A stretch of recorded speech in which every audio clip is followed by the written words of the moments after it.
So it's very common for property investors to, for example, buy 2 investment properties, sell one later on, and use the property which they're selling and the capital gains they've made on that property after tax to effectively not only pay off their own home, but pay off the remaining investment property.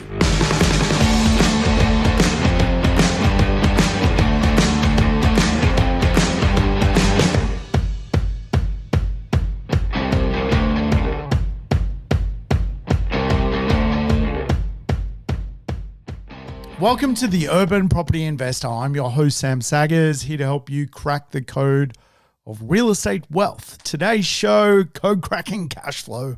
Yes, we're going to go back into my cash flow quadrant. We're going to have a little dig into 8 theories behind rents. Yes, I think it's about time we discuss more cash flow concepts. Hey, welcome back, regulars. Play the program in double speed. You know the drill. And of course, if it's your first time tuning in, welcome aboard. Welcome to becoming an urban property investor. But today, if cash flow hacking doesn't sound like much fun, feel free to dart about, go back in time.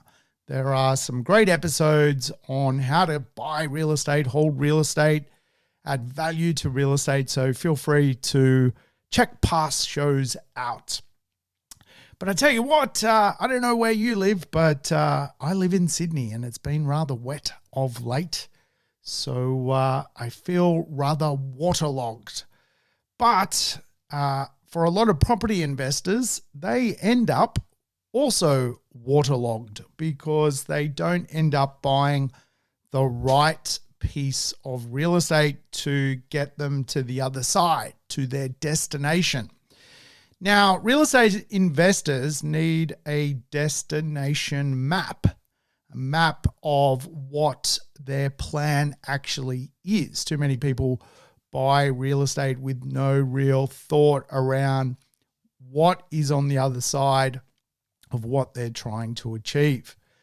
And of course, to follow a destination map, I think one of the best ways to complete the actual journey along the route of the map is to buy what I refer to as a destination property, real estate that matches your destination.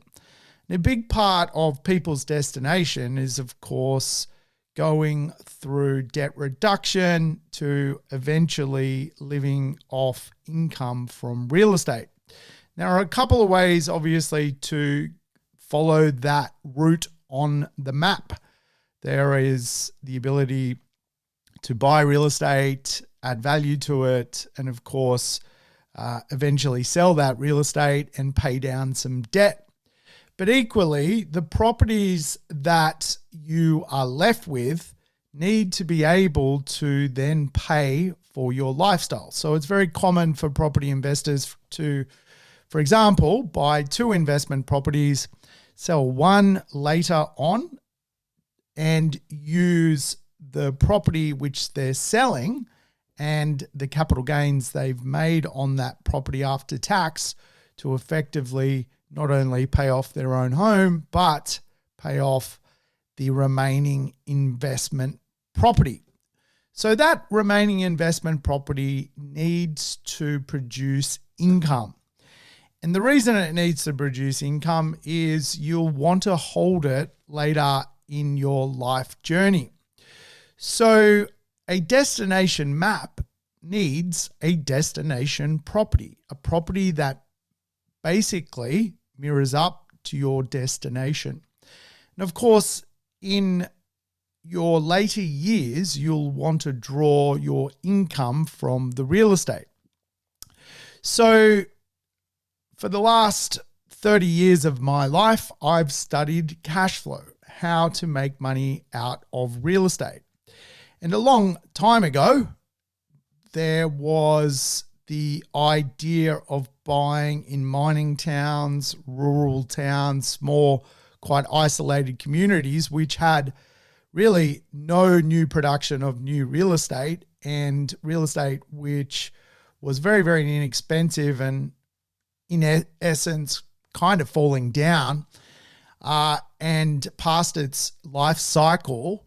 But the rents were very good, not because the real estate was very good, just because the real estate was very bad. In other words, the growth on the real estate was so low that actually rents had positive cash flow effect on the real estate. So you were getting properties which, you could buy for $150,000, renting for $350 a week. And of course, during that period 20 years ago, there was a lot of fads to buy in rural and mining towns. I can say I personally have the lashes on the back from following that model. Now, that model failed because ultimately those places were just simply too volatile. And as the great Warren Buffett says, don't buy an asset if you're not prepared for the market to shut down for up to 10 years. And you can learn a lot from that little phrase, because those mining town and country towns effectively shut down, and, they shut down for over 10 years in their ability to produce income for people. A lot of people got burnt. A lot of people actually ended up bankrupt off the back of that fad. So the lesson is we want cash flow, but we don't want fads. And obviously the best way to avoid a fad and find cash flow is to focus on economies full of pie, improving population, improving infrastructure spend and government spend, and employment. And of course, the pie world, the biggest pie we have is Sydney. The second biggest is Melbourne. The third biggest pie is Brisbane. The fourth, Perth. Fifth, Adelaide, and so on. So for our retirement, for a destination property, we really don't want fads. We want fundamentals. So I have a quadrant of cash flow, my four quadrant system of hacking cash flow. The quadrants are made up of my 13 cash flow hacks, which I've done episodes on. The 8 rent theory, which I haven't done episodes on, which I'll try and focus on today. The third element of the cash flow quadrant is socioeconomics, which I've done a lot of commentary on. I've done episodes on that, risks and gaps. I've done episodes on the idea that there are lifestyle tenants in socioeconomic form that will pay a huge amount of rent. I've done episodes on the have and have not society. And the fourth part of my cash flow quadrant is asset quality. Obviously, the quality of the asset will determine the destination of your income. So socioeconomics is really that wealth distribution concept that here in Australia, really the highest quartile and the second highest quartile and the third highest quartile of income earners just earn so much more than, for example, the fourth and fifth quartile. So if we can follow where that wealth distribution is and where those wealthy people live, we can hack their incomes and, of course, use their incomes to create rent. Obviously, an asset's quality is a big measurement for property success. The good asset will basically allow a property investor to buy time, and time in the market eventually creates capital growth, and capital growth eventually creates wealth. That's really the kind of model. But the wrong asset quality basically stalls people from moving ahead. So someone will buy a property. It might be needing a lot of repairs and maintenance and capital improvements costs. Instead of reducing debt and building wealth, they prop up the asset with ongoing costs, which basically defies them of cash flow. So the 4-quadrant cash flow system, my 13 cash flow hacks, 8 rent theory, asset quality, and social economics. So let's have a chat about 8 rent theory, which is really economic principles around how to find cash flow in the marketplace. So economically speaking, there are 8 principles on where the highest cash flow real estate will be in an urban setting. And so if we think about some of the theories, we can start with something simple, market rent theory, which is really so simple. It's just the simple law of supply and demand and the equilibrium of landlords and tenants. Of course, right now, market rent theory is providing a windfall for every property investor, whether you own a dud property or a diamond property. The reality is the population spike, which recently occurred versus the lack of production of real estate, has meant there's basically plenty of tenants and not enough landlords. And of course, this has pushed rents up. I know I just, again, put up a rent here in Sydney by $80. It's $80 a week. So what's that? $320 a month is now coming into my pocket, or soon to be coming into my pocket, because of market rent theory. Now, there are some other principles which you should consider when buying real estate. Not all of it is just relying on the market. There is a principle of economic rent theory, which is the principle that a unique characteristic of a property will create a higher rental return. And that unique characteristic may also be the ability to improve the highest and best use of a property, maybe put a second dwelling on the property. So obviously, most property investors just rely on market rent theory. However, you can hack cash flow using economic rent theory, which is really, we just want a unique feature behind a property's character. And I love finding unique features for a property's character, whether it's incredible design, whether it's extra amenities, whether it's the right view line. It will add rental value to your back pocket. And so the market generally only knows one, market rent theory. There is also the concept of bad management impact theory. And I've seen this firsthand. Basically, absolutely negative outcomes from poor property management. And, there are just terrible stories out there of property investors going backwards because of ultimately bad management. Now, I've been also got the lashes on my back from this one. I bought in a regional area where there was 3 different real estate offices. There was 3 different independent real estate tours or realtors in a town of 10,000 people. And what happened was my first property manager was really bad, so I fired them. We had a fight.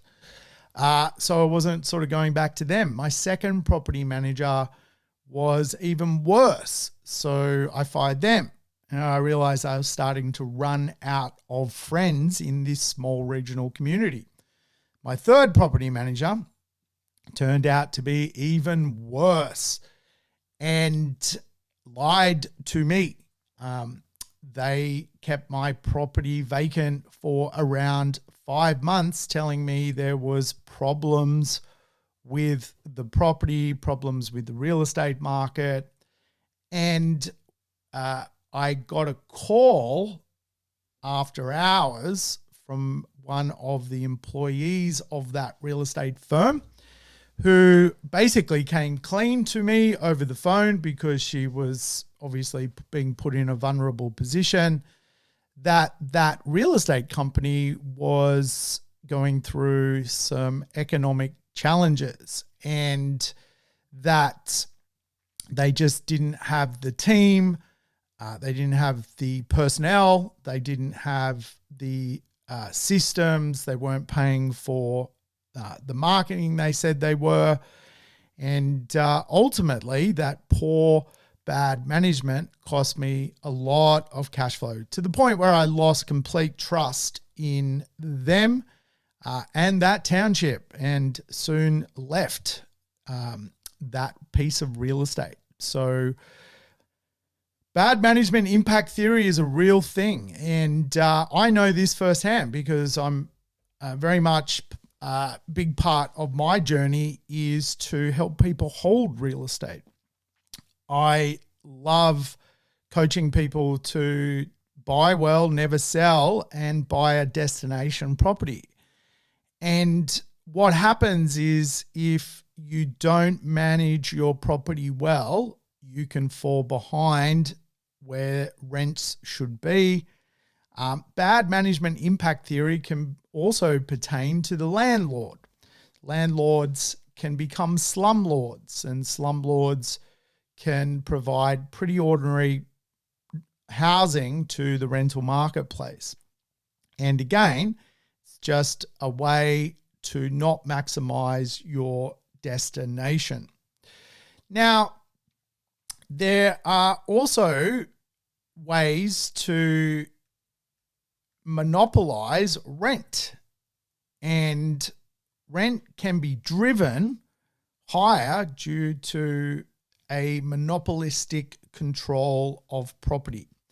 Now, I was looking at a property which was online right now, 505/7 Hope Street, South Brisbane. So 2-bedroom, 2-bathroom, 1-car property. It's online for $750 per week.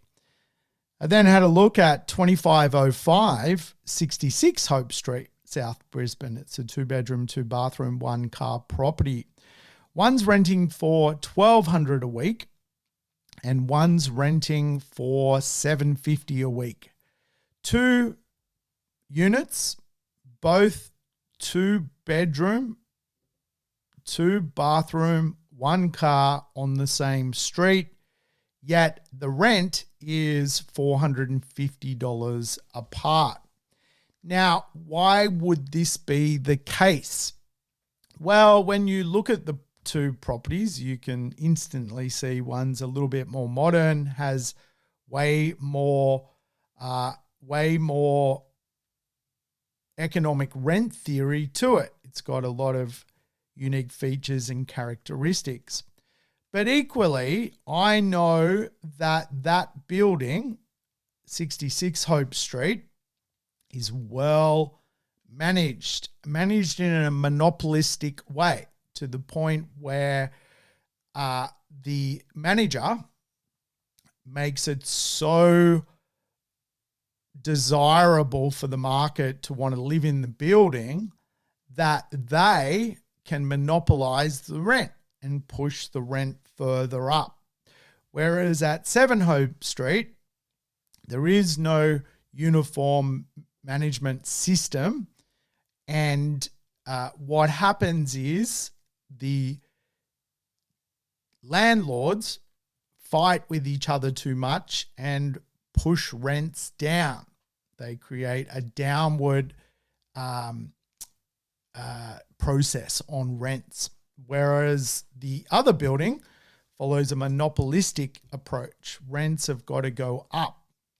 So it's just an interesting dynamic, which of course is well and truly understood in the marketplace if you understand where the monopolies are. And of course, monopolies can be also streets, places, buildings. They can be territories. And of course, if you can find where the right monopolies are, whether it's in a building or in a street, you'll see a much higher rate of rental growth, not just market growth, monopoly rent growth. And of course, probably the most famous theory of rent is land rent theory, otherwise known as location rent theory. And of course, that rent theory is the oldest of them all, which is basically that a property's rental value is dependent upon its proximity to job centers and amenities, which I think we can all agree upon. If you have the right property close to the right economic area, it's going to attract workers of that economic area. And if that economic area has high income workers, then of course land rent theory unfolds.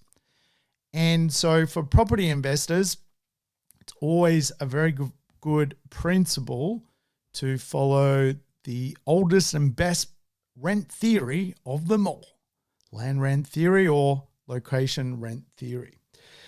Now, there are some other rent theories which are very important to understand. One of them is known as bid rent theory. Yes, bid rent theory, which really focuses in on where areas have so much demand from competing real estate types, from commercial, from office, from retail, from residential, that those areas start to grow in rent because of the competing nature of the different types of real estate.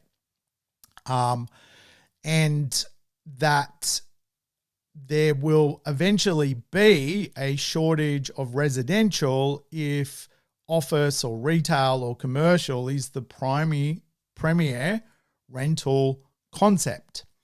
And so again, you can use some of these principles to shortlist where you would be considering investing. Now, there is also dwelling rent gap theory, which I have spoken about in the past, which is fairly simple. Dwelling rent gap theory is the disparity between your current rent and the potential rental income of the property if the property was improved. And of course, for a lot of real estate out in the marketplace, to improve the real estate would actually cost more than what the destination could deliver. In other words, some real estate could go up $50, but it might cost $100,000 for that real estate to be renovated to create another $50. And of course, that maths is not worth the investment of the $100,000. It would take 30 lifetimes to get that money back from the $50 a week rent increase. But equally, some things can be done to a property to improve its rent. Things, simple things that you can get a high return on those extra elements you put upon the property. By way of example, you could put security screens on a property and better locks. All of a sudden, the tenant may see some value in security screens and better locks. You could put air conditioning in a property. People are going to pay more for that air conditioning Might cost $1,000 for the air conditioning, but you get an extra $50 a week in rent. So dwellings have shortcomings. And of course, if you can highlight those shortcomings as a manager, as an owner, and invest in them, you can increase your rent. Dwelling rent gap theory.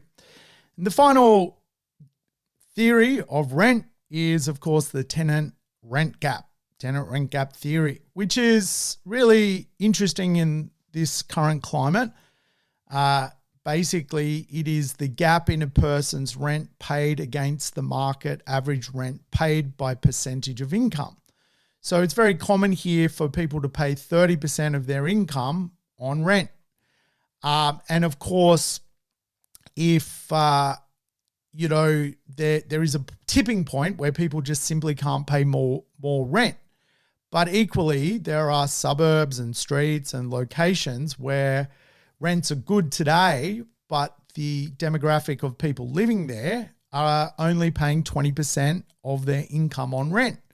So by studying the tenant rent gap, we can find under-rented rental marketplaces, which of course, if you find them, you know that you can push your rent up. So your maths is going to move in the right direction. Of course, tenant rent gap theory is something I just put into practice, and I've seen a great result off the back of it for some of my clients, where we identified a marketplace where rents were about $450 per week, which was under the market tenant rent gap. They should have been really $700 a week. And now what we've seen is rents sitting around $625, working their way up to $700. And of course, because the rents were low, so was the characteristic of the sales market, and it allowed that rent allowed for basically the improvement of not only rental growth but capital growth, which is fantastic, which is what we want to see in property investment. So the 4 cash flow quadrant system, my 13 cash flow hacks, 8 rent theory, asset quality, and socioeconomics are really the puzzle to make sure that you're going on the right destination, having a destination property. Now, I won't go over my 13 cash flow hacks, or I can if you want. Do you want me to? I don't know. Sometimes I feel like I do too much on one podcast, and then I never, I don't know. I feel like I go overtime. People sometimes say the podcast goes forever. Look, I will touch on it, but I won't dig into it, just so we can finish the quadrant.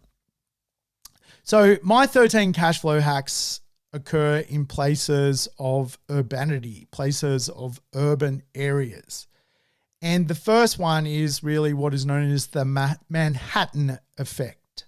The Manhattan effect is really, really simple. In Manhattan, New York, where Wall Street is, you get a large contingent of high income earners all renting properties and working for Fortune 500 companies. The same effect happens here in Australia, in our big cities. If we can find the Manhattan suburbs, then you can typically do very well from a cash flow perspective. It's also sometimes known as the laptop line. But I know here in Sydney, places like Elizabeth Bay, the rents are off their head because of the Manhattan effect. The next effect is the blue zone effect. And I don't mean the blue zone effect where people live longer, but it does follow similar characteristics of where there is lovely lifestyle, water, and blue space. You're going to see a correlation of high rent as a result of that. So lifestyle principles play a big part in my 13 cash flow hacks. The next one is the missing middle. in our middle ring suburbs of our big cities, there really is no mass production of real estate. It is very tightly held. It's held typically by aspirational families who earn a pretty penny and can continue to pay high levels of rent for property. The next one is the place economy. I've talked about the place economy many times on this podcast. There are 300 suburbs in Melbourne and 7 which are effectively place suburbs. 7 places: Fitzroy, Carlton, St Kilda, Collingwood. These are all places where people want to hang out, places where people want to meet.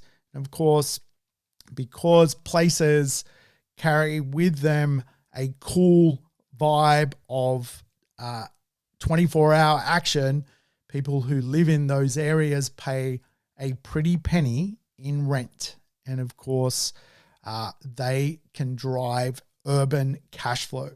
The next one is walk score, walking. And I've done a whole podcast dedicated to walking. So feel free to go back and understand why it's such a powerhouse of cash flow. But ultimately, where people do not need to transit, there is an acceleration of what people pay in rent, where people can walk to job centers. There's a massive, massive arbitrage in rent for those properties. The next one is my pyramid of movement or pyramid of mobility, transport suburbs. And of course, if you broke down transport, it does even start with walking, cycling, scooting, Uber riding, light transit options like tram or ferry, heavy transit options like rail, and then there are car-only neighborhoods, and then there are regional neighborhoods that have to interconnect using regional rail. Obviously, the rent characteristic is more the less you need to move, the pyramid of movement. Education and medical is also a winner for cash flow, which of course here in Australia, the number one highest and fastest growing job is connected to healthcare, and also scientific tech, which is really that ed-med model of production. So I like looking near hospitals because I know there's high income activity flowing around those areas for the right property. And of course, design-led communities. There are a lot of new communities which have beautiful design-led features, lots of green space, golf courses, blue space, and they just get a rental premium. As does the concept of the 20-minute neighborhood, the idea of a property which is connected to playgrounds, green streets, community gardens, sports centers, affordable, eateries, the ability to use public transport, the ability to go to local shops. Like when an area ticks all the boxes, whether it's close to the city or further out, it's going to get with it a great rental response. Well-connected local areas just do very, very well. As does green space suburbs or green belts. People love living near nature. And of course, they pay a pretty penny to live in urban playgrounds where there is nature. And of course, properties have cash flow, urban cash flow from really adding values to the actual property itself. And you can do that through doing things like doing a granny flat, doing urban ideas through, for example, SDA, or even designing a duplex and getting double income coming through your property. And of course, because there is a rental shortage at the moment, just furnishing a property and letting it loose on the market can be very, very, very lucrative. I know that our property manager, Cass, was telling a story of, one of his clients that went down the track of furnishing the property they have in Newport, Brisbane, and the rent went from $1,000 to $3,000 a week. Huge jump just by doing a nudge to the property. And of course, today there are things like short stay as well, but equally just furnishing a property long stay has a lot of benefits to it. And the final cash flow hack is the hotelification of real estate. Today, people are paying for gym memberships, WeWork memberships, pool memberships, basically car memberships, and really some buildings today offer not only apartments, but you can go downstairs and use a car that the building owns. You can use the pool and the WeWorks that the building owns, the basically community job area, co-work space. So a lot of those particular properties just get massive cash flow. So that's the cash flow hack episode for today. I hope that was helpful. But hey, let's talk more real estate soon. Catch ya. Thanks for tuning in to the Urban Property Investor. To never miss an episode, make sure you subscribe to the podcast on your favorite app or on YouTube. And I would love it if you could give the show a rating and share it with your friends and family. In between episodes, you can always keep in touch with me by connecting on social media over Facebook, Instagram, or LinkedIn. Until we meet again on the next episode of the Urban Property Investor, take care and bye for now.